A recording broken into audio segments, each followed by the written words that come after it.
Hello and welcome to this week's edition of The Time and Place, the Christian conversation show where we talk about everything you don't have time to bring up in Sunday school.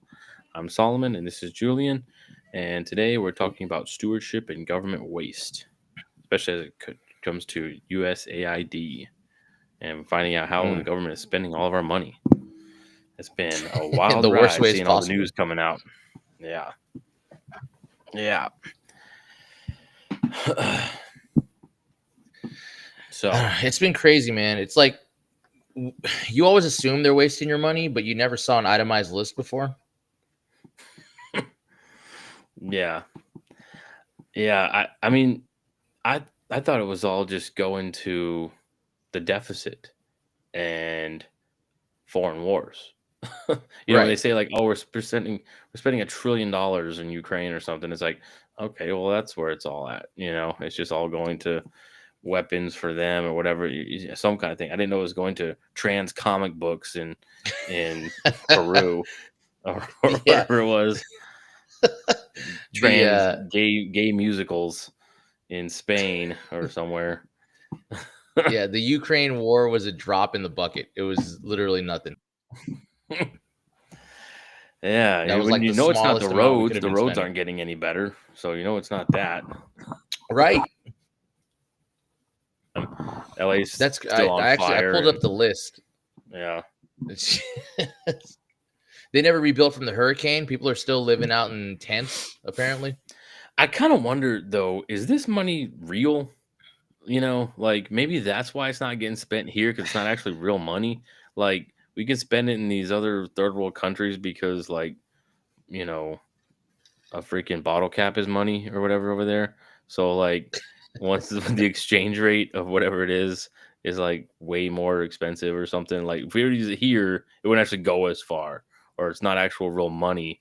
So Americans wouldn't actually take it to pay for things here, like construction workers and people, whatever. But they'll take it in other countries because it's not real money. I don't know. There's something like weird about that. It's like, is it exactly real money? I mean, I guess it is coming out of our uh taxes and money from the US, but like when the government buys something, it's almost like it's not even like they took money out of my pocket and spent it somewhere else. It's like they just printed money and they're just spending it, but I don't know. Like it almost seems like it's not even real money.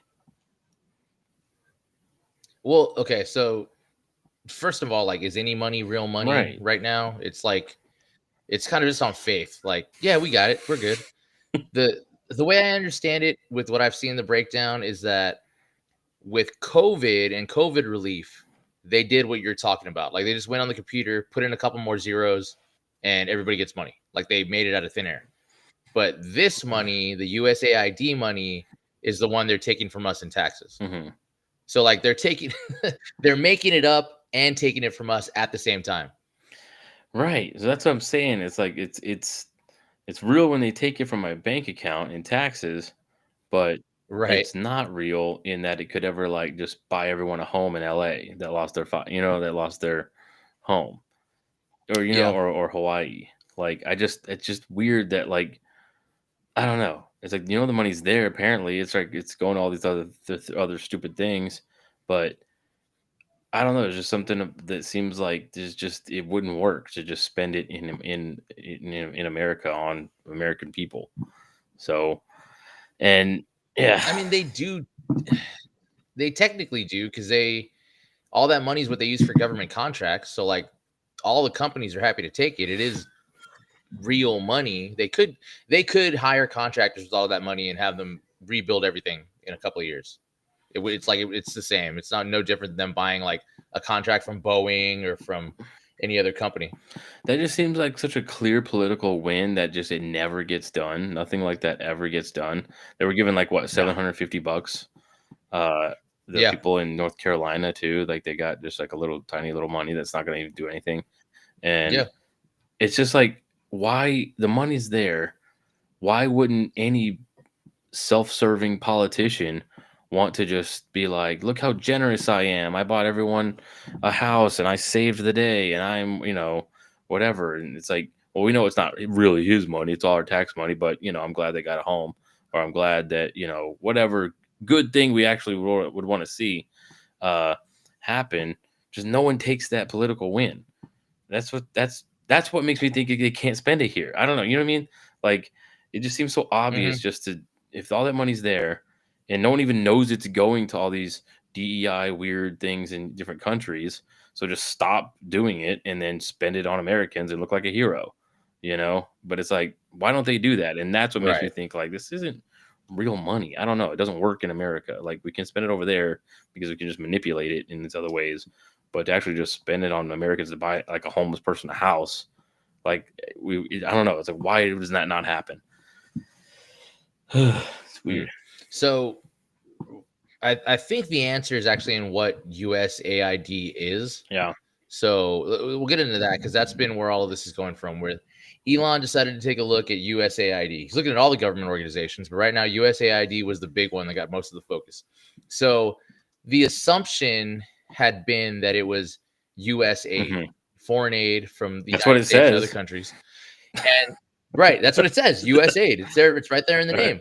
But no, it's not. It's an acronym. It's USAID. It's the United States Agency for International Development. Yeah. So it's not foreign aid in the way that we would think of it. Like we're not sending money to build wells in Africa. We're not sending money for clean water or for medication or hospitals, the kind of thing that you go on mission trips to do. We're not doing that with this Yeah. money. What this money is actually going to is, I got a list from whitehouse.gov. So 1.5 million to advance diversity, equity, and inclusion in Serbia's workplaces. 70,000 for a DEI musical in Ireland.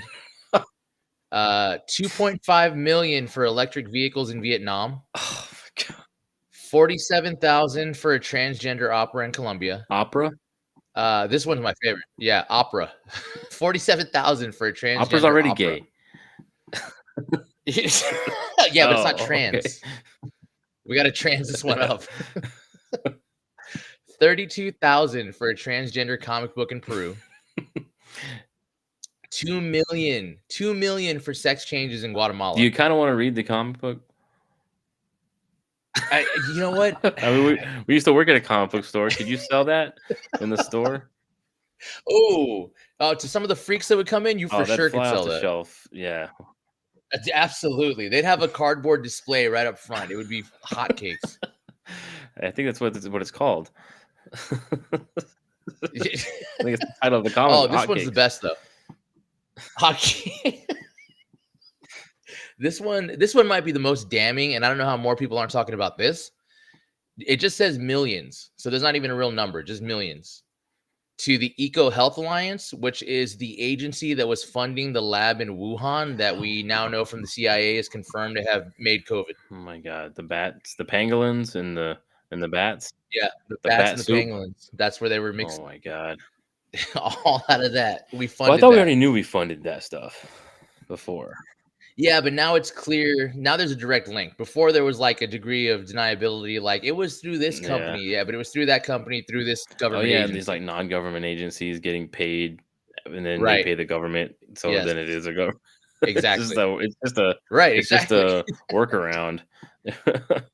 Reroute it through. You put the middleman Yeah. in there, so you have that What do they call deniability. it? It's like a cardboard or like cutout companies or whatever, shell companies or whatever, like just to put Yes, it up. exactly. Yeah, man. There used to this was in Japan. They used to do this with professional wrestling. When the yakuza needed to launder their money, Man. they would go to towns and they would just hand them tickets and were like, "Hey, you're going to this wrestling show."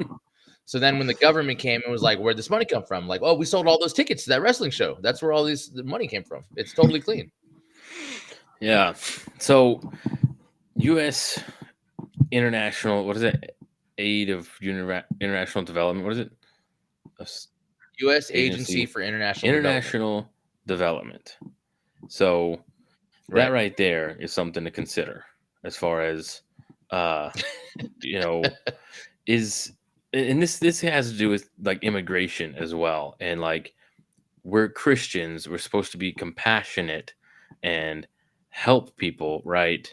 Like who's your neighbor, Right. and love thy neighbor, and okay, but what's there, and this is something that's kind of come up. I've seen in like some Christian circles this idea of orders of love. As far as like Mhm, mhm. who should you love anyone other than more than someone else? Should you love some people Right. more than other people as a Christian? And I think that's Mhm. obviously yes. Like Right. I can't imagine anyone would say it's okay that I love uh, my kids just as much as I love strangers, you know, or like that's Right. just not true. No one would believe you if you said Right. But it's like, is that what we're right. supposed to say as Christians? Is that, uh, my actions don't show that I love other people or other people's kids more than my own kids and my wife, like, because I, provide for them. I don't provide for every kid. And it's not possible. We're human. We have limits as far as what we can actually even physically Right. do. And so, but God designed the family, and for that reason, put me with parents, and that's what it's supposed to be. It's not just we're all this same, we're all one family or whatever. They're supposed to be, you know, separate families. Um, Right. so yeah, so I think it's obvious that we are to there's to be orders of love, right? And so, uh, and that doesn't include DEI for Serbia. Like that's pretty far out there as far as where my money should go in for DEI for Serbia. So international development, and so just kind of thinking of it as a nation, what is the United States' responsibility to the Mm. world? And this is like nationalism versus globalism, you know, Right. and I heard someone say we can't be globalist because there's no globe sovereign over the globe, you know. But we Mhm. believe there is actually though, and it's God. Right. But um, there's steps, I guess. You know what I mean? Like I Mhm. do want the whole world to become Christian, and I believe Right. eventually uh, it will get there, and then Christ will come and establish the new earth. But until then, I'm worried about my household. And then I'm worried about my neighborhood, Mm. and then I'm worried about like my Mm. church, and then I'm worried about my extended family, and then I'm worried about my so like it's just my Bear County. Let's focus on that first, Right. as far as what our efforts are going towards, and then we'll eventually Mm. get to Africa and Serbia and all these other places and stuff. But like they should be doing the same thing there. The Christians in Right. these other countries should be doing like make America Christian again, because I'm saying that because I'm an American. If I was Canadian, I would say Right. make Canada Christian again. Or like but everybody should just be about it in their own countries. All the Christians, we should do what we can to help other people. But there's a lot of things that need to be done here. As far as work Mm. done locally first, um, because if we don't get that fixed, we're no good to anybody else. As far as developing international development and like the international community or whatever. Like we just don't value the same things. So we Right. barely Right. even do Right. Right. state to state. So let alone Mhm. country to country, continent to continent. As far as like that was one of the biggest things that stood out to me after the October 7th thing with Hamas and just considering radical Islam Mhm. altogether. Right Right. after like 9/11, Bush said something along the lines of, you know, inside the heart of every human being, there is a person who wants freedom and prosperity and the welfare of their family and their neighborhood and their country or whatever. And we all want that. We all want peace. We all want prosperity. We all want these beneficial things. And it's like, I don't know if that's actually true. I think they want jihad and Mhm. holy war to the Right. death, and they'll hide behind their children to do it. Like we see these things Mm. and we think, wow, this is really bad. But it's because we think it's a kind of an arrogance thinking, well, everyone thinks the way I do, because we're in the Right. Christianized West. Like, well, this is just how everybody thinks. And I don't think that's true. That's actually not really true. And so, as long as that's the case, we can't have an international community and like globalism, whatever, because Mm. we don't all believe the same things. We don't all want the same things, obviously.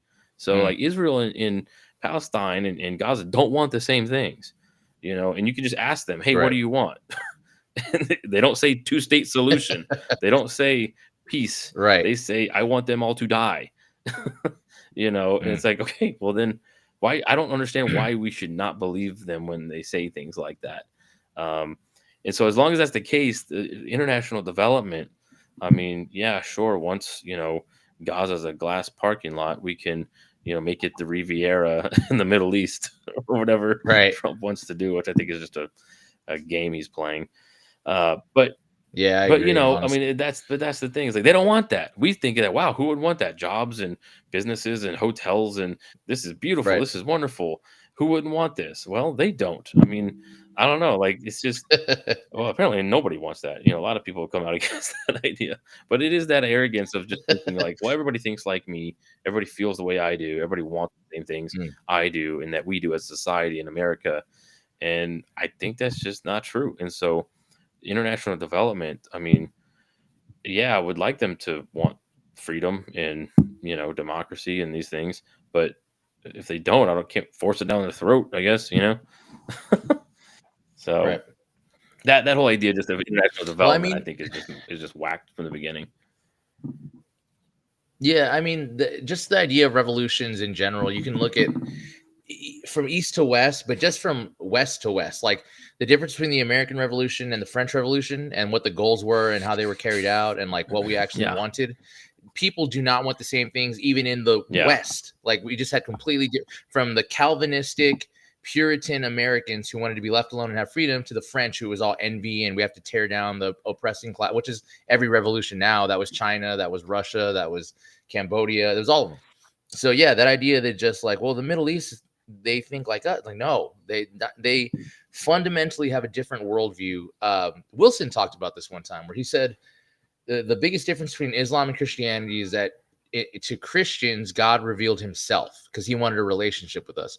But in Islam, God reveals his will. He doesn't want a relationship. He wants your obedience. And those are two different relationships. And that's why Islam is a religion of conquest and Christian is one of proselytization. So we want to invite you into a community, and in Islam, no, they want your subjugation. Like you're going to do this whether you want to or not. yeah. It's through So it's yeah, just through it's fundamentally. through invitation and convincing and appeal and rebuke. Honestly, and just calling people to Right. repent. Um, it's that it's not forced. It can't be forced because it's not real. If it's for the any Right. Christian conversion at the point of a sword. I mean, I have my Mm. doubts about the faithfulness of that conversion, but it's a broken and contrite heart that we can offer, and so and that can happen, but until that does, Right. that's how the gospel is going to be spread, and so I think it will. I think it'll triumph in human history in the future, but um, it's not going to be through a government program, of Right. prosperity and you know. Uh, the spreading of Christian ideas. I think even is it even not even like conversion, but just Christian ideas. It can't really be spread Mm. by the end of a sword, or by a government agency. And I Right. think that's the problem is that it that's the exact way that the left thinks about change. It needs to come from top down, right? It's just we need Right. the king at the top to just make a law and say it, and everybody has to obey it, and that's how we get change. Like this commercial I saw with over the Super Bowl with I guess was it Nike or somebody or NFL. I think it was NFL. They put out about girls flag football, and it was like some stupid thing Mm. of like these uh, jocks and guys are bullying the women and oppressing them and they're like, we can play football too, and then it's like, oh, okay, flag football with other girls, yeah, you can go do that, sure. And then it was like a big banner thing came on. It was like, make flag football a varsity sport in all American high schools, or something like that. And it's like, who is there? If you have to have a commercial in the Super Bowl that says that to do that, does anybody want that? Is there like where are the big crowds of girls wanting to play flag football? Are there thousands and thousands of girls across America in these high schools that are just longing to play football or flag football, but they can't because their school doesn't have a team, and so we should accommodate these demanding masses, to Mm. by doing a flag football team, that would be bottom up, grassroots, organic, people wanting things and then accommodating, not this top down. We should just do it so we can have girls playing football. Like that's the problem. And it's just like nobody wants this. Who actually wants? Where are all the thousands of girls who actually want to play football? I don't know if they're actually there. You're just saying this because it doesn't exist and you think it should or something. And so it's just this top down invention, there's social engineering of things. And no one actually just really even wanted this. There's four girls who want to play football, play flag football or something. And now the NFL has a commercial. It's like, let's take a petition if he actually wants to do this. So I don't know. That's never how it's supposed to go, but that's always how the left wants to do it. Well, that gets to the idea of what the international development actually is. So Mike Benz was on Tucker this week talking about USAID and what international development means and what their actual goal is. And he was talking about how it's not coincidental that all of the money is going to fringe groups like trans things and LGBT things. He was saying their real goal is destabilization of other nations. So the same way we see here, where as soon as the trans movements and the LGBT movements and the racial movements come in, they want to destabilize families. They want to destabilize even what facts are and kind of inject their radicalism into it. The government wants that over there to destabilize those nations so we can kind of come in and install a new government, because those fringe groups are usually sympathetic to whoever gives them money and they'll be happy to overthrow whatever power is there. So their international development is really empire building. That's his kind of thesis for what they're trying to do. Well, I mean, it worked here, so why wouldn't it work to destabilize other countries? I mean, that's great. But the most shocking part about that is that that's an admission that stuff is detrimental to society, and it's like you just admitted it. If that's really the secret tactic of like, let's destabilize a country by introducing all this LGBTQIA, XYZ, emoji, whatever stuff into a society, and we do it to other countries to disrupt them, well, that's an admission that's doing that to us. And that's why. Yeah. Well, I mean, that gets into the other stuff that USAID was doing, where we talk about where some of that money went, like to the corporate press. Just the idea that they were putting money into, we all knew that the press has a left-leaning bias. Like it's always been assumed media leans left. That's just been the reality forever. Mm-hmm. But again, now we have an itemized list where 8.2 million were going to Politico, 9 million to Reuters from the Department of Defense, which is crazy. And it was said to be for studying psychological warfare. So it was basically like propaganda studies is what they're saying it was. What else do they have? 3.1 million for the New York Times, 3.2 million for the BBC. That's not even our agency. They're giving 3.2 million to the UK for their news agency to kind of craft the stories that they want over there. That's so wild. I mean, when they have your money and they just demand it, they can just do whatever they want with it, and it just put it in a dark corner and no one's questioning it.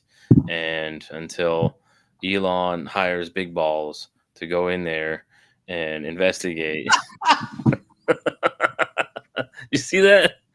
What a folk hero. I did see that. And it said it was on his LinkedIn. I was like, bro, you put LinkedIn? It's not even like your Snapchat or like Instagram or something is big ball. It's LinkedIn. That's his professional name. That's his professional moniker. And LinkedIn is big balls. Oh, wow. So So yeah, it was just amazing to see all the CNN anchors and everybody having to say to refer to big balls. And again, people, and they're still not getting it. They still don't understand. That's funny, and no one cares. Like they're announcing this, like he had a nickname online of big balls, and it's like, okay, and you're telling Trump's base MAGA that you don't think they're going to find this laugh and think that that's hilarious? You're telling the Twitter crowd like this. Are you kidding me? I see nicknames like that all the time. Like It's it's just ridiculous. But they're clutching their pearls and they think, oh, this will get them to not like Trump and Elon Musk. Just announce that. It's like wrong. So, but yeah, they're like these boy geniuses, and they're like trying to uncover all this stuff, and they're finding all these weird spending. But it's weird that they would keep a record of this stuff too, because I thought about that with like the JFK files and stuff that they're talking about. Like, oh wow, we're gonna find like the smoking gun and real evidence or whatever. And I thought, okay, if there's really a conspiracy, I don't think they would write it down and like save it for 50 years, of like, well, let's, who's the second shooter? Put the name down, and we'll say it's like. I think it would just be conversations in parking garages and stuff, right? I mean, it would just be back alley deals. It wouldn't be written down and documented. So I don't expect to see a lot from the JFK file stuff because I mean I think it's just everybody who's dead is who had conversations that made Yeah. whatever weird conspiracy happened. They're not around, and I don't think they documented it on paper or tapes or something. So unless someone secretly recorded somebody's admitting to something like that would be shocking. But otherwise, I don't think they're just going to keep a government record of like a weird conspiracy to kill the president like that. I think it would just be not even written down or documented at all. But yeah, so like to document all this weird spending for someone to someday come find, that's kind of surprising too. Like maybe that's an arrogance of just thinking, well, no one will tell us to stop. No one will find out what this is or whatever. But well, you didn't count on big balls rooting around your files and finding these statements of work invoices. They found them. Everybody knows now. No, I think it is that arrogance. They didn't think anybody would ever look into it. They didn't think Trump would win the first time. Yeah. They really didn't think he would win the second time. Like there was no way this was not supposed to happen. There wasn't supposed to be anybody looking through these files. There wasn't supposed to be anybody keeping track of where this money's going. They kept us entertained enough to not ask questions. So who would dig into it? I don't think they counted on this groundswell of people just having enough is enough. The transparency is weird. Just come out and just like here's what they're doing. This is crazy, and like they don't care Yeah. at all about preserving face of the office of the presidency or the U.S. government or whatever. It is these like just group of outsiders that are coming in, and and that's the thing too. Like Trump and Elon have nothing to gain financially from like the power that they have. Right. They talk about Elon's government contracts that he has, but I mean he has them and he's making money. Like what I don't see a lot of incentive as far as like these politicians that come in poor or come in middle class and just work their way up, whatever, and all of a sudden they can give a speech for $100,000, that they couldn't do before. That's real money to them. That's real benefit and gain to them. That's Right. Trump change to Elon Musk or something. So as far as like fame and getting paid for, I don't know, write a book or something, that's what they all do is like they write something or they go work for some government contract. Like he's already in the government in the contracting stuff with the government, so he's going backwards and doing this job like for free. So he's not actually, Yeah. the financial doesn't make sense as far as like, oh, he's just trying to gain power or whatever, because he already has a lot of it. So but they're finding out stuff, Yeah, and it's true. weird. And do you think we should vote on like how where our money goes, our taxes, and that's the biggest thing that gets me, because I understand that we Ooh. have to pay taxes, societies have to function, we need police, we need these Right. things. There are some things that Right. we need Right. like that, but with what gets me is we don't have a say, and that's what sucks. There's no, it's just blanket, like, give us money and we're gonna do whatever we want with it, and parents all this stupid crap. Because Right. like, I mean, I like roads with no potholes, and I can't fix them. So like, yeah, if you're gonna pay somebody to fix that for all of us driving on the road, cool. Like let's have that. But you're not doing that, and so we don't get a Nope. say. And then also too, like our property taxes go to public schools, and our kids aren't even in public school, And it's like, why do Right. I have to pay? I still have to pay. That doesn't matter. We're choosing the hard thing of homeschooling our kids, and that doesn't matter. You still have to pay for all these other kids to skip class and go for public schools that are failing and not educating Right. children, and you still have to pay. You have no choice. There's no waiver. There's no, Mm, exceptions or anything you can do as far as like, well, I'm going to homeschool my kids. Do I get a break on my property taxes? Nope, you still have to pay 100%. And it's just like, where's the right. choice? Where's the people's freedom to choose something? Because it's hard to Mm, homeschool, and we're doing that, and then we also have to pay property tax on our house and stuff. And it's like, and this right. sucks. Like this, it's punishing you for thinking for yourself and trying to be self-reliant or trying to go a Mm, different path. I mean, it really right. is. It's like, well, and that's why people don't do it. It's like, well, I'm already paying for it. School's free. We might as well send our kids there. It's quote unquote free. And then you have no choice of paying it or not. So might as well make use of something you're forced to pay for. Well, no, we're still just going to say no Mm. to that. But yeah, it sucks that we have no choice of where our money goes or how it's spent. So I don't even know how that would happen as far as like a vote or like, I feel like you'd just be stuck in Congress all day as far as like what are we gonna do? What are we gonna spend? How do you even Yeah. vote for that? There's so many things that need to be paid for, you know. I guess you can't vote on some things, but Well, I mean, in theory, that's what Congress is for. They're supposed to be voting on the stuff for us. We send them yeah, as our representatives. They vote on these things. But the problem is that everything they vote on has become these omnibus spending bills yeah, where it's too much for anyone to read or know what's going on. So they're not voting on individual yeah, items. They're voting on a blanket bill that covers everything, and it's yay or nay to everything. There's no itemization. yeah, They don't know what's in it. We don't know what's in it. They're just voting yes or no. yeah, and it's just these uh deals they're all making with each other, of like, okay, well, I'll add Right. this, and then if you add this to my thing or whatever. And so it's all this like wheeling and dealing, and it's nothing that American people actually even want in any of these Right. any of these bills. Yeah, Well, I mean, and then there's the amount of taxes too, like the amount of money that they're taking where they can have the ability to just blow money on whatever they want from everybody. yeah, That like the revolution was started over like a 3% T tax. That was what we fought the war for in the first place. If they knew what we were paying in taxes, like 20, 30, 40% of our income, yeah, that's insane. yeah. Income tax is a wild one, but yeah, government just became an industry. It didn't used to be. They used to like meet and then go back to their like day jobs, as farmers or whatever they were Right. doing. And it was like, oh yeah, we got to go meet right now, and then get together, do some stuff, and then go back live. And that was good because they actually had to live with the repercussions of how they were directing the nation.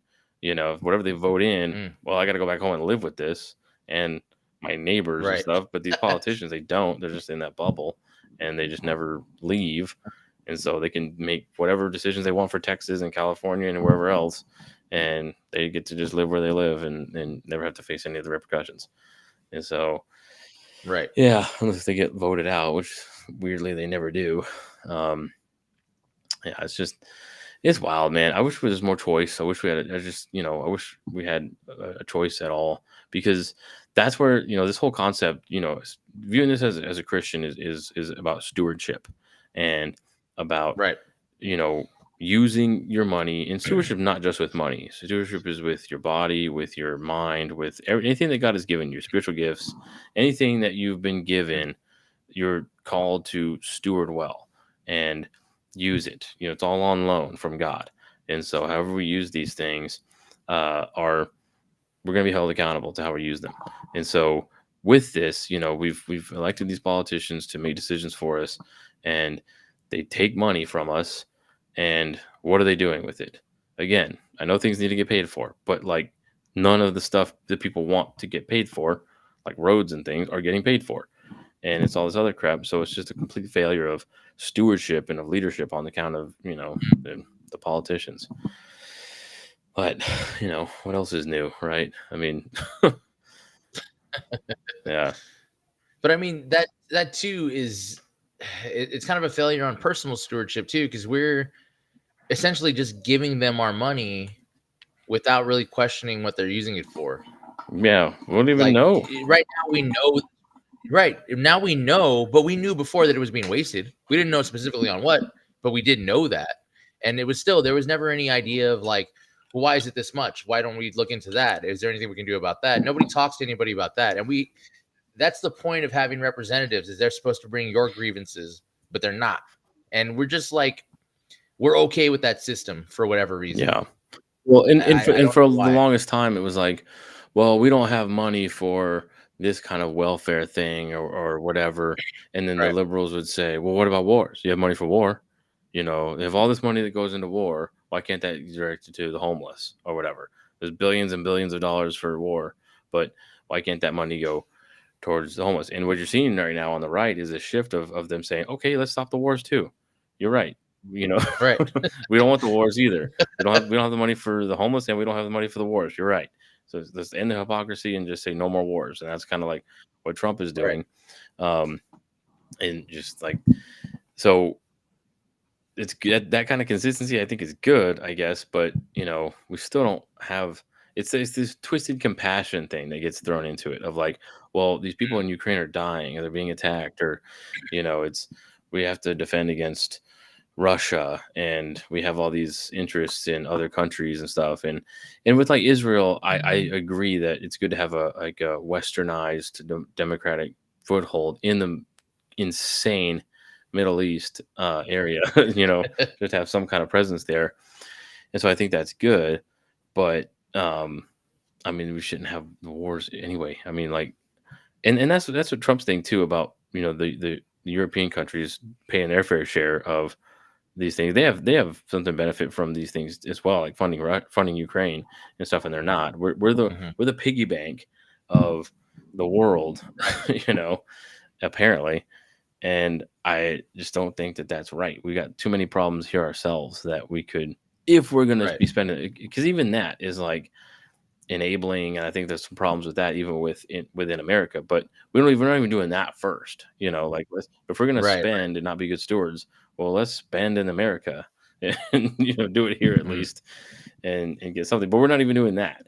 So it's just right. straight to other countries.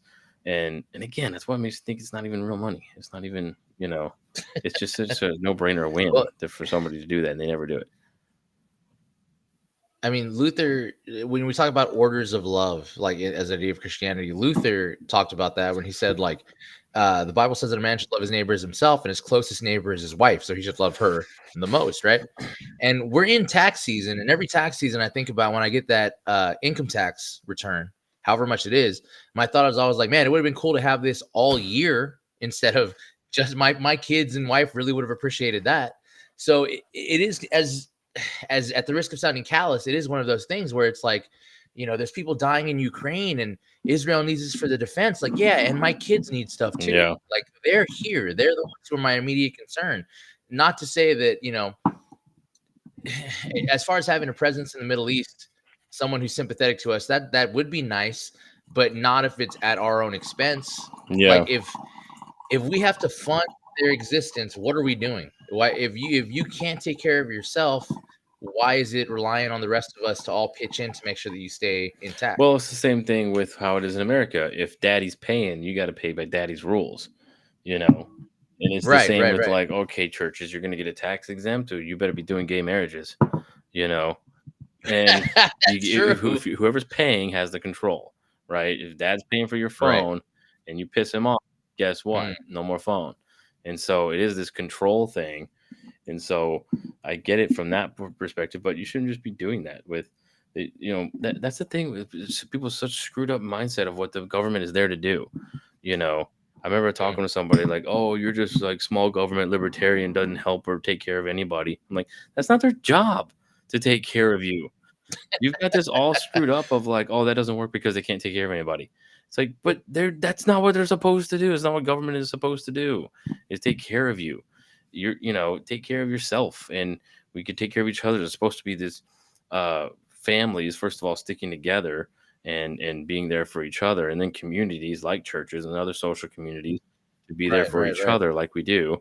And then if you multiply that million, by neighborhoods and everything, everybody has their little communities that can come around each other and support each other. But we don't want that anymore. We want to go global. We want to be, everything. Well, Right. guess what? Now there's going to be one person at the top controlling all that, and Mm, that's how the government's seen as supposed to be taking care of you. So I mean, it's not even necessarily the responsibility of your neighbors to take care of you. You know, right. so it's just taking advantage of, because somebody's got to be doing the work. That's like healthcare is a Right. right. It's like, well, healthcare means doctors working.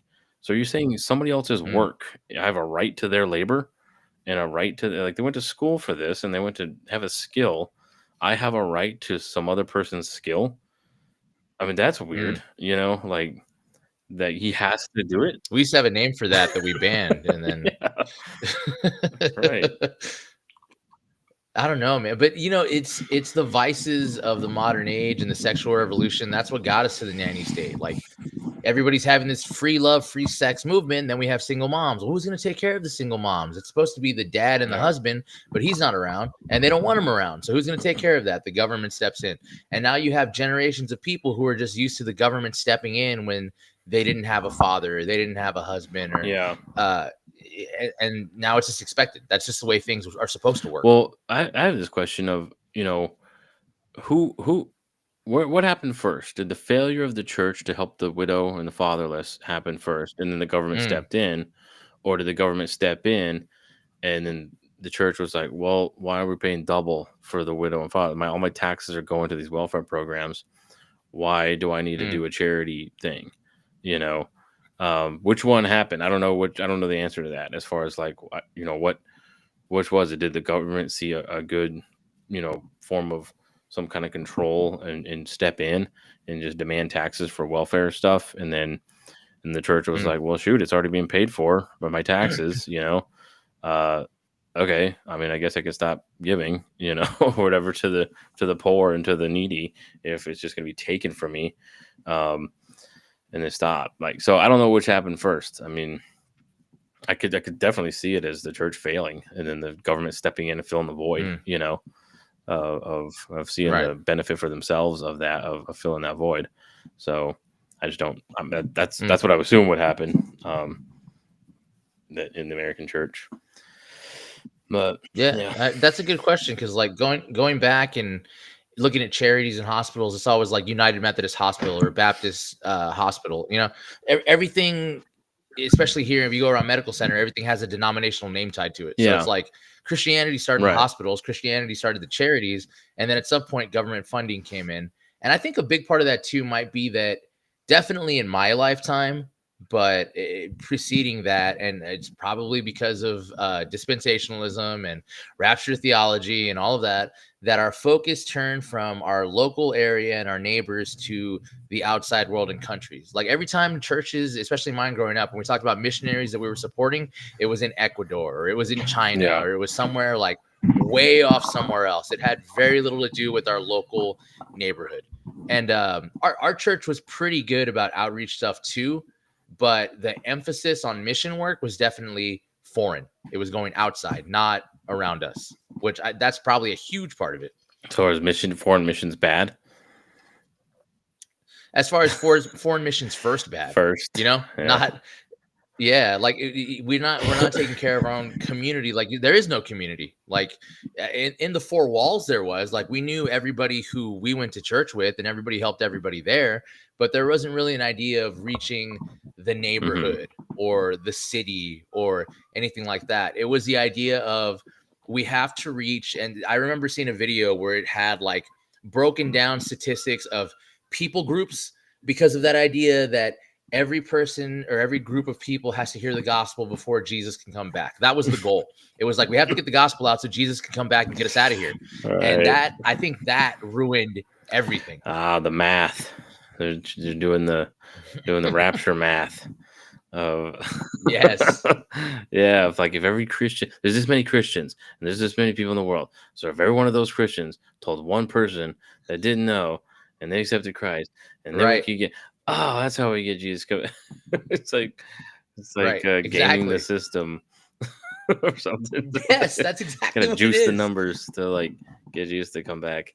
Yeah, I mean, there's also like when it comes to foreign missions and even just like street evangelism, which I'm for. I mean, you see Jeff Durbin videos, and I think it's beneficial and it's really Right. great. But there is an aspect to it that it's kind of easy to just take a Saturday Mm, afternoon and go talk to a bunch of strangers you'll never see again, and be bold, right. and be bold Mm, about the gospel and talk, uh, versus a person at work who knows you. Right. and maybe knows how you've Right. sinned and knows you Mm. hypocrisy, Mm. and then I'm going to share Christ with them, and then I got to see them every day, and then now I'm the Jesus freak at what, you know what I mean, versus like knocking on a door and Right. just being by, like there's no skin in the game. I guess there's no like investment into Mm. it. That's not to say you got to become Right. best Right. friends with someone before you can share the gospel. That's not true. um but it there's just, it gets stickier, it's a lot harder because now I got Right. to live this way every day. Which we should be Mm. doing, you know and that's the point, is that we should be making disciples of our circles, of the people we know and where we are, uh versus just a drive by. Evangelism Mm. is kind of easy, as far as, if it Right. goes bad, I'll never see this person again, or if they think I'm weird, who cares? Just move on to the next door or whatever. Um, Mm. so I guess you're not like putting yourself out there as much as you think you actually are in those cases, more Right. than, Right. Right. as much as like in your personal spaces. Mm. So yeah, because then you have to live it. When you're going door to door, like to evangelize, I don't have to live it. I just have to like put on the face and do the shuck and jive salesman pitch.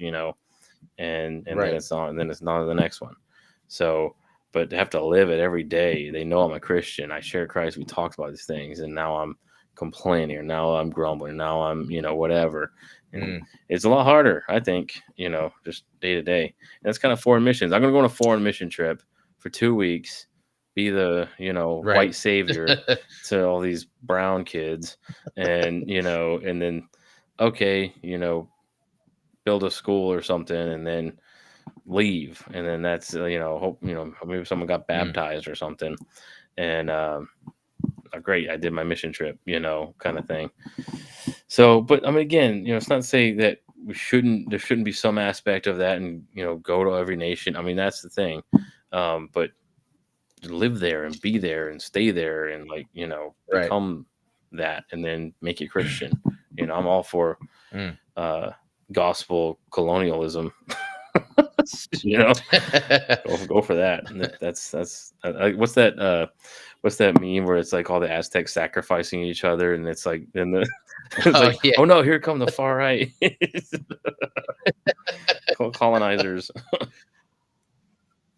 But yeah, and that kind of gets back to the weird idea of like the empathy versus sympathy, right? So like the empathetic thing where we get that like, oh well, you just want to hold on to all your money, you don't care about the people suffering out there.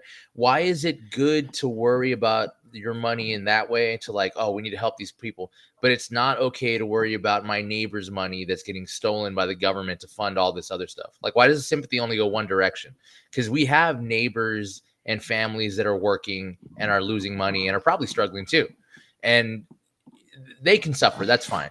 But the druggie or the foreigner that's struggling with their gender identity, or the pollution in Guatemala is really bad, we need to get them those electric vehicles. Like, why does the sympathy only go one way? I don't. It's probably the suicidal left, and when I mean suicidal, I mean like they want to kill us, everyone around them, in the entire Hmm. nation, because they're obsessed with you can only get destruction apart from Christ, so they run towards it as fast as Yeah. possible.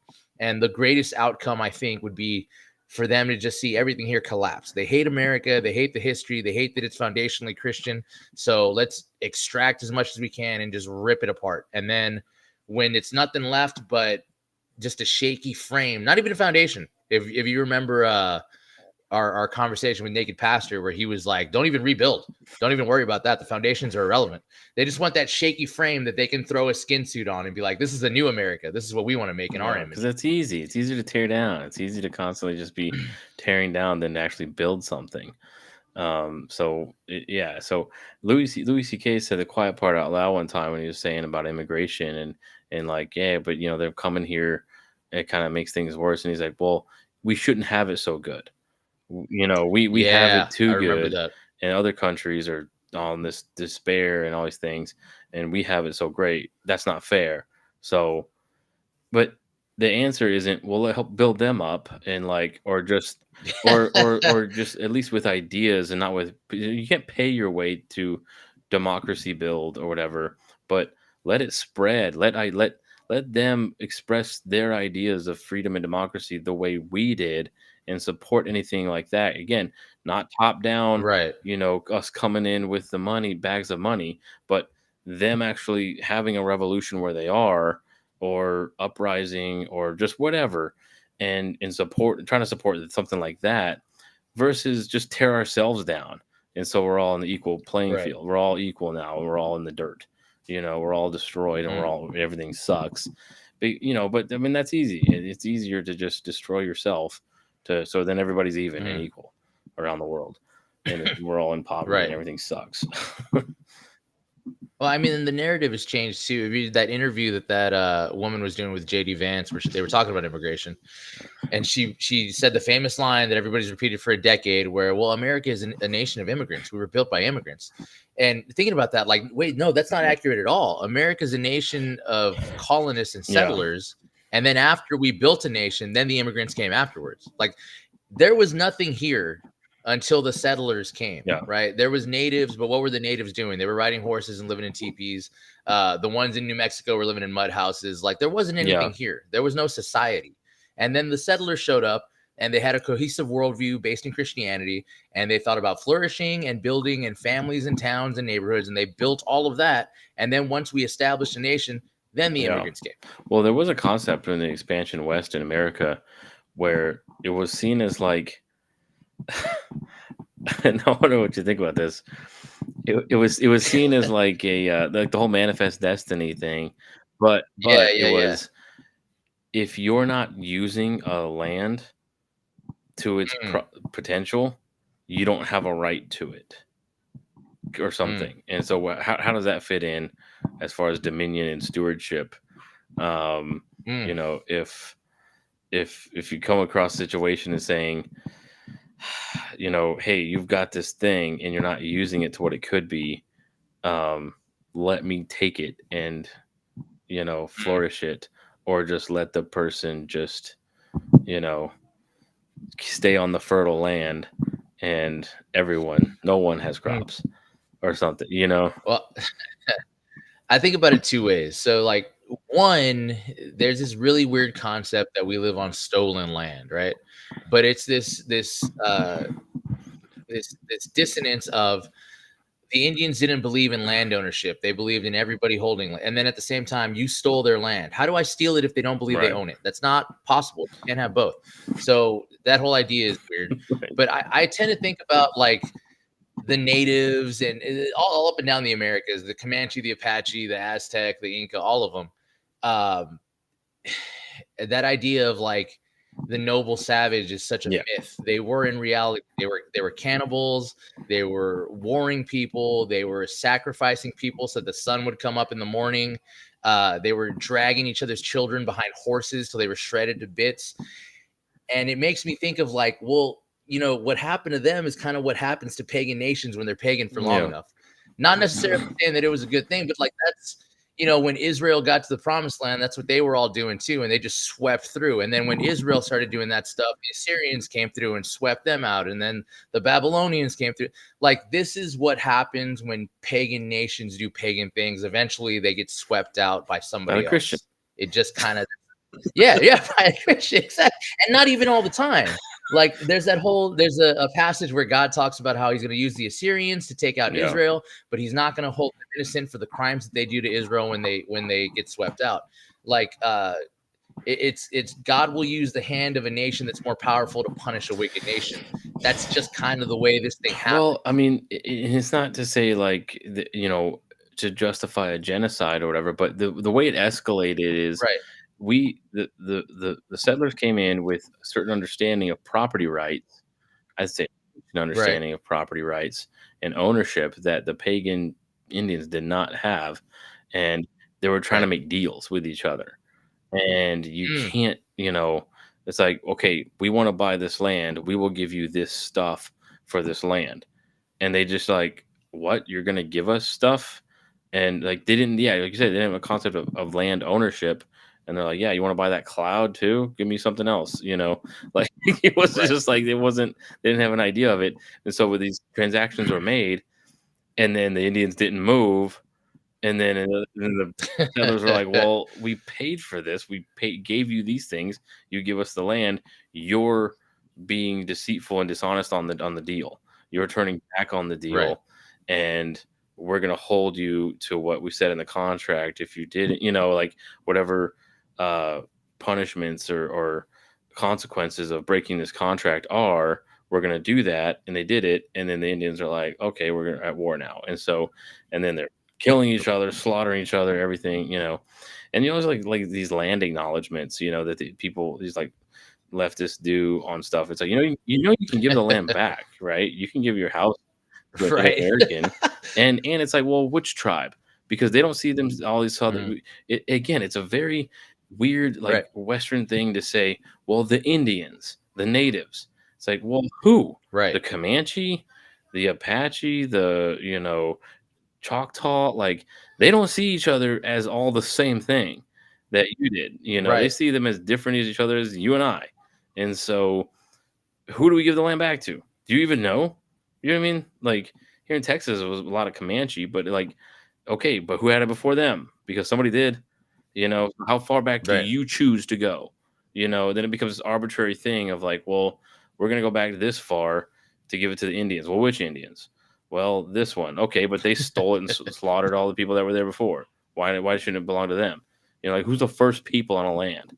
You know, and yeah, they're warring and conquering each other, and then the white people came in, and we were just a lot better at it. And, and it's not Right. stolen land. It's not stolen land. It's conquered land. You know, and so it's like that's it. That's what happens. And there's in that aspect, there's not much right or wrong of it. It's just, okay, this is what happens. So now what do we It's just do? what Like, this happens. is, Yeah. I didn't do any of it personally. I was just born here, and so now I'm sinning because I was born in Fort Worth. you know, Right. like by the time it gets to me, I'm just like, hey, this, land acknowledgement, all belongs to God, I guess, before anything.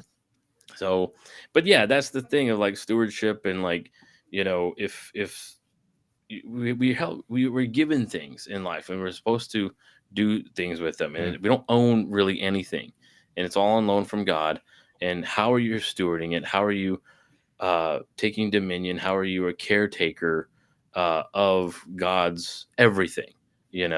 Including your life, including your family, including everything that God has given. Your children are not ultimately yours, right? God has given you them to raise on this earth and disciple for this time. And are you doing your job as steward of your own right. children? Um, and we don't think about a lot of that as far as what we're going to be responsible for, and what we quote unquote own, and what belongs to us. So, Mm, and then when it comes collectively, is something like USAID, you know, we should have a better say in it because we're going to be held responsible for the stewardship of our money and who we elect who to represent us in making the decisions of what we do. And I think it's correcting now, and I think that's good. So, but we can't, you shouldn't go to fund abortion. It shouldn't go to fund, right. I think, government schools who are teaching all these kids nothing but to hate God and hate their parents and hate America. So the lesson they're learning coming out of there. So it shouldn't be that. It shouldn't be Well, that. I think part of what's changing too is with this new post millennial resurgence in America, and the idea of just Calvinism and Reformed Baptists and Presbyterians kind of coming to the forefront of things. Is we've reclaimed this idea of stewardship in the sense of caring, right? I think our parents and the people before them, that 60s, 70s, 80s generation of Christians, kind of developed this attitude of not caring about what happens Yeah. here. So that's why they didn't know necessarily what was happening to their money, because they didn't care, because this world is not my home. Satan is the god of this world. We're strangers and pilgrims. We're just waiting to get raptured. New heavens, new earth. And they didn't look at the earth as something that was given to us that we were supposed to steward. They didn't look at the nation as something that was given to us that was supposed to be stewarded. They didn't look at our neighborhoods and our families that way. They just were waiting to get out. It was all waiting for that life raft. And now with us thinking long term, thinking like, no, this is what we were given. This is our home. We're supposed to be reclaiming it. We're supposed to be taking care of it. now we actually care what's happening to our stuff. Now we actually care that, like, are my kids going to have a world that makes sense? Are my kids going to be able to have an actual Christian world where things are the way they're supposed to be? Are their kids going to have any kind of, am I going to be able to leave anything behind for them? Right. We've talked about before how generations before didn't set us up for success. And that's because they didn't think there was going to be anything left to set us up for. And now we're thinking Yeah. long term, 2, 3, 4 generations down, where it's like, I want to set up my kids so that my great grandkids will remember the things that we did for them and the stuff that they're supposed to be doing going forward, right? You want to be the example so that when the next generation comes, they think forward as well. And then that's how we start to change things slowly from the ground up, grassroots, like you were said. We just have to start caring again. Yeah. And that's the example we see in the Bible of, from Abraham to Christ, of an inheritance and co-heirs, and we're going to Mm, inherit everything. And we don't see it that we see it as an escape. We have to get away. It's like we're waiting for a right. life raft, but were we were sent paddles and oars, you know, and it's like, yeah, there's work to do, and we're here to do it. Um, so yeah, I mean, as far as taxes, um, everybody points to like Romans 13, right? And like the accountability Mm, of our political leaders and what they're supposed to be right. doing. It's not that they shouldn't exist or that we should overthrow them or should have anarchy or something. It's they're appointed in the positions they are to do God's will. And so, Right. so Romans 13, let every person be subject to the governing authorities, for there is no authority except from God, and those that exist have been instituted by God.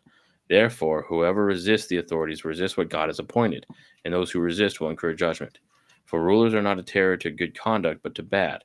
Would you have no fear of the one who is in authority? Then do what is good, and you will receive his approval, for he is God's servant for your good. But if you do wrong, be afraid, for he does not bear the sword in vain. For he is the servant of God, an avenger who carries out God's wrath on the wrongdoer.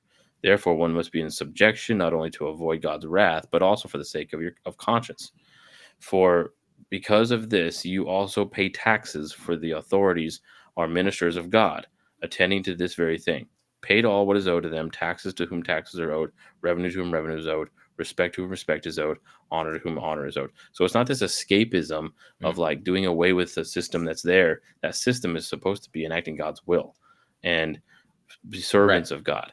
And we think about like the emperor. It's like, okay, well, I'm supposed to obey the emperor. I'm supposed to like put myself into subjection to that. Well, is that the president? Is that the Supreme Court? Who do I have to obey? Who exactly? In America, Mm, in a constitutional republic, our quote unquote emperor or king closest to that would be the Constitution. It's a document right. and the president is an officer of that document. And that's what we are to obey and adhere to, is the Constitution. The way our government's set up, it's not an empire, it's not a kingdom, it's a constitutional republic. We have a constitution, a written constitution that variety of men have come together and put together. And so that document is the ruler, is the authority, is the emperor, is the king, Mm, whatever. And all the administration and vice president, vice president, everybody, Congress, and everything are officers of that constitution, serve the constitution, mm, protect the constitution, right? And so that's who we have to obey. And that's why it's so important that something be constitutional or not, because that's the authority in this system of right. government that we have, not the president, not an executive order, Mm, not whatever he decides. right. It's this constitution.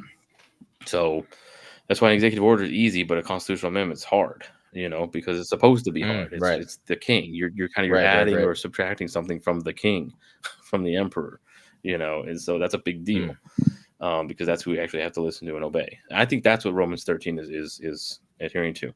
So mm, then, and then all those servants of the rulers are supposed to be in service of that constitution for the benefit of the people right. in accountability to God. you know, they're going to be held Mm, accountable. But if we go all the way right. And I back, if think we that, go back to the first king, you know, in First Samuel, I just read this. Um, so it says, uh, they want a king, right? That whole thing in First Right. Samuel 8:10. So Samuel told all the words of the Lord to the people who were asking for a king from him. He said, "These will be the ways of the king who will reign over you.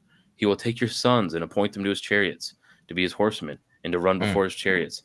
And he will appoint for himself commanders of thousands and commanders of fifties, and some to plow his ground and to repeat it and to reap his harvest, and to make his implements of war and the equipment of his chariots. He will take your daughters to be perfumers and cooks and bakers. He will take the best of your fields and vineyards and olive orchards and give them to mm, his servants. He will take the tenth of your grain and all and of your vineyards and give it to his officers and to his servants. He will take your male servants and female servants and the best of your young men and your donkeys and put them to his work. He will take the tenth of your flocks, and you shall be his slaves. And in that day you will cry out because of your king, whom you have chosen for yourselves, but the Lord will not answer you in that day." mm. But the people refused to obey the voice of Samuel, and they said, "No, but there shall be a king over us, that we also may be like all the nations, and that our king may judge us and go out before us and fight for battles." And when Samuel had heard all the words of the people, he repeated them in the ears of the Lord. The Lord said to Samuel, "Obey their voice and make them a king." Samuel then said to the men of Israel, "Go every man to his city." And you were warned. We were Yeah. warned. He's going to take your money and make gay operas in Serbia. He's going to do this. Yeah. That's why we're not his people. We're not God's. We're not judged. America is not the chosen people. Christians Right. are, and we should see it that way. But we were warned. You want a nation, you want a king, That's you want to true. be like Yeah. other pagan nations. Here's what's going to happen. He's going to take your sons, he's going to take your daughters, he's going to take your livestock and do whatever the heck he wants to. Mm. You're going to be a slave. And we're like, bring it on. And God said, okay, Yeah. there you go. Yeah. Here's your king. So, I mean, there's that idea too in Romans 13 when you're talking about where it says, would you not fear the king, then do what is good? And I think we've lost that concept of what defines good too, of like, well, who's the definer of good? Well, God is the definer of good. So do what honors God and don't fear the king. And that doesn't mean you're not going to have repercussions for that, because they did. But then the king faces the repercussions for punishing the good. That's what happens from that. And it really makes me think of our government too, where it says pay everything to who it's owed, give honor to who honor is due. And we don't have people in government that are honorable. We have fogies that are falling asleep at the podium. When Mitch McConnell's just freezing and they're having to walk him off. Like, what is happening? They're having gay sex on the floor of Congress and filming it with GoPros. Like, what are we doing? What is this? None of this is honorable. Oh, but big balls is a controversy. That's a bridge too far. Oh my gosh. Oh my goodness. 19-year-old kid insane, had a man. crude nickname online. Oh my gosh. Wish they played Call of Duty with us. As opposed to the guy in the Senate who was having sex with a Chinese spy. Yeah. Like, what are we doing? This is insane. Yeah, man. It gets wild out there. It gets wild. It's crazy. I think we're course correcting. I think we're on a good path now, and I mean a better path. Hopefully, transparency. At least we know what's going on, and we can vote people in and out. We can have more of a say. That's what I hope, and I really am hopeful about a lot of the stuff that JD has talked about. JD Vance about vouchers for homeschooling and money is given to homeschool families and school choice for things, and destroying the Department of Education, which is a complete failure. We're paying the most of any nation, but have the lowest test scores. We have the lowest scores. I mean, what other organization would stay in business that way with that kind of track record? Only a government one. And it's such a travesty to dismantle the Department of Education. It's a failure front to back. I mean, it's just insane. So it has to, like, you have to just let that thing go and restart with something else, because it's failing. Dude, and I've seen that play out in real time. I know you hate the communist libraries. Public libraries. Almost bathrooms. Whenever we go to the library, honestly, whenever we go to the library, our kids will be talking to other kids that are their age, and half the time these kids just stare at them blank and like don't know how to react to what they're saying. It's the craziest thing. There was this kid, I swear I'm not making this up. This is the thing that bugs me the most, is they always talk about socialization, right? Like, well, if you homeschool your kids, how are they going to be socialized? They're not going to know how to deal with people. we went to the library the other day and they were having this arts and crafts thing. And so we get there and my oldest is like, oh, can I help them set up? And I was like, I don't know. You have to ask them. I'm not in charge. So he went to the woman setting everything up and was like, can I help you set up? And she was like, yeah, go ahead. So he's setting up with her and he's asking her questions about the crafts and what the tools they're using and what goes here and why this is on this shelf. And every other kid for like an hour who came up was too timid to speak and wanted to color in the corner by themselves. There was one kid that they tried to hand him the supplies and he tried to run backwards away because he was so scared. He almost tripped over our stroller. And then his dad, like defeated, was just like, okay, well, let's go do something else then. Like, oh my God, dude, what is happening? Yeah, like dude. my kid's the one who's not socialized. Yeah. I know. Like I think about that too. And I've got cousins and stuff who are in public school. And I'm like, they're awkward as F. They can't hold eye contact or have a conversation. They're public school the whole time. I mean, it depends on a lot of it depends on the kid, I think, just how they are in household and family and stuff. But I mean, yeah, to say that your homeschool is going to make you weird and awkward. And I mean, if it makes you not normal, that's good because normal is psycho now. Right. Normal's depressed and it pilled up, okay, great. I hope that's not, my kids aren't normal. Right. So, I'd rather have our kids be big balls than no balls, basically. That's what we're doing right now. Yeah, I heard somebody said, yeah, they only care about big balls when it's on girls. God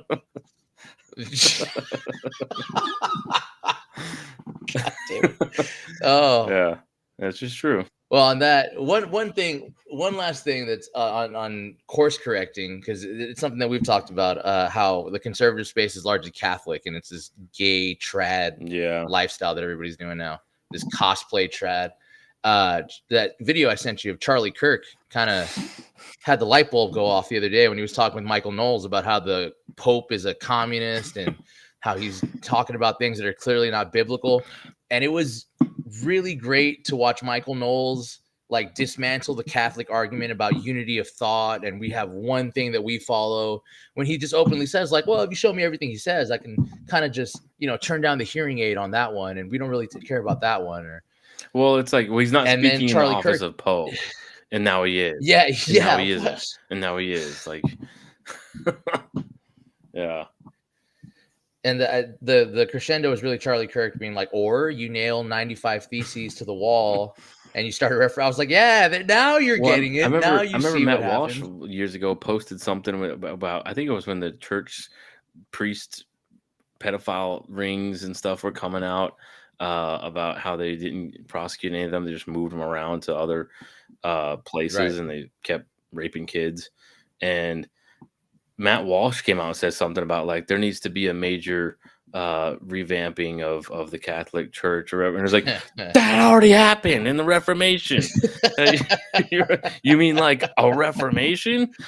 Yeah, that already happened, bro. Like, get with the program.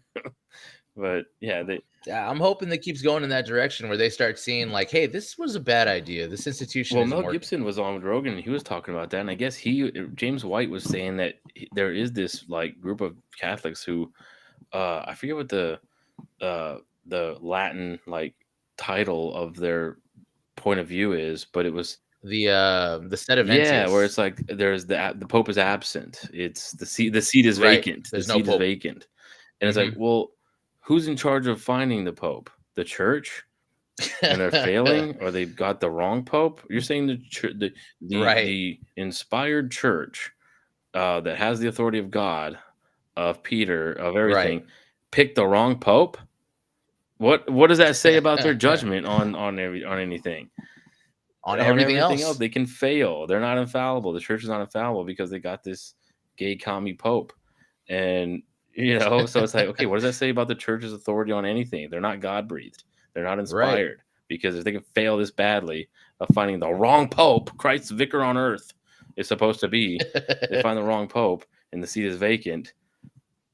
I mean, it's not a different church, is it? It's your church. It's still your church. Right. They're still Catholic. They're not College of Cardinals or whatever it is that selects the Pope failed. Okay. You are admitting they failed. It's like that Catholic guy we debated on here one time, and we didn't Yeah, even yeah, get to it yeah. until after we were stopped recording, and we asked about the Pope, and he's like, "Oh yeah, I believe we don't have the Pope. Like they picked the wrong Pope." And I'm like, "Your infallible church is equal as Scripture. Pick the Right. wrong The Pope." church you're trying to convince us that we should be loyal to. Yeah, that we We're out in the woods without them, but they they picked the picked the wrong wrong guy to Pope. lead You're them. saying they picked the wrong Pope. Like what? That's a pretty big failure. So yeah, that's interesting. Yeah. Well, yeah, be good stewards, take dominion. Um, don't be servant leaders, be servant lords. Yeah, God, thank God that phrase has died. Yeah, this isn't corporate America, whatever. Uh, yeah, and colonize the East. I'm so against anything Eastern. Like, I just find like myself, I need to like pray about it because I'm finding like a growing just distaste with anything Muslim or Hindu or Eastern. And I'm just like, it's a net negative on the world. And it needs to, that's like the last half we need to get through of Christian Western colonization of that. We just need to flip that all Christian. And then Jesus will come. That's the math I'm doing for for Jesus to come back is go east, young man, and Yeah. and all that crap. I mean, yeah, what has the Eastern philosophy? Like, what is it? It just makes you It's gay. I haven't met nihilism. It's anybody who's like a. nihilist. Nirvana, It really Nirvana. is. You Right. become Eastern you're a shit. drop in the ocean. You're a drop of water, and you get put in the ocean. Well, guess what? You don't exist anymore. That's annihilationism. You're not a Yeah. drop of the water in the ocean anymore. You're one with everything. You're nothing. Okay, you are nothing. If you are one with everything, then you are actually nothing. So it's nihilism. That's what Nirvana is. That's the goal of all the reincarnation and all that crap. Is just ultimately nihilism. Well, that's it for another podcast. We'll get on that in another podcast. Yeah, that kind of kicks into my iconoclastism too. Is anybody who carries beads? Like, I don't got time for that. Anytime you got to carry beads for your religion, I don't got time. Yeah, for anything it. that can burn in a fire in your home. Right. Yeah. Get rid of You it. see those people in LA where like their Mary statue was intact and their whole house is burned down. No. Their whole house is burned down. We're like, my Mary statue, it's still here. And it's like, yeah, it's made of stone, dude. It's just probably Why didn't you save the house? What the come on, hell? Mary.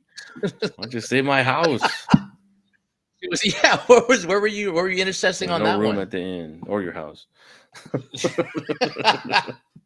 Yeah, where's your intercession there? All right. Well, on that note, we'll catch you guys next time. Like, share, please tell your friends, let everybody know about this. We are on Spotify, we are on Apple Podcasts, Facebook, Instagram, all of them.